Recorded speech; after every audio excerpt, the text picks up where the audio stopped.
karat. Ah, yan. Ganyan na. Talikod ka nga na. Okay. Okay, yan. Ay, sorry po. Ganun na. Ganyan Yan ang design yung panghinang. Parang gusto ko nga eh. Meron pa dito. Oo, no? Parang gusto ko ganito pang ninang ko na lang. Ito na lang ninang ko. Kasi magdininang ako, ma'am, ngayong 8. Parang gusto ko ganito na lang. Tapos may butas sa dyan, wala na yun. Dito na. Sabi ka naman. Simbahan yung te. Simbahan yung te. Kasi bamba yun. Sa 8 din? Opo, ma'am, sa 8 din. Ay, magdininang Magdininang ka din sa 8. Yung bawang mo, dyan mo na suot yung panghinang mo.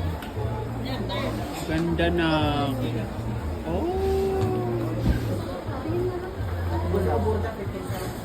Nakaka-proud. Okay. Okay na, nak.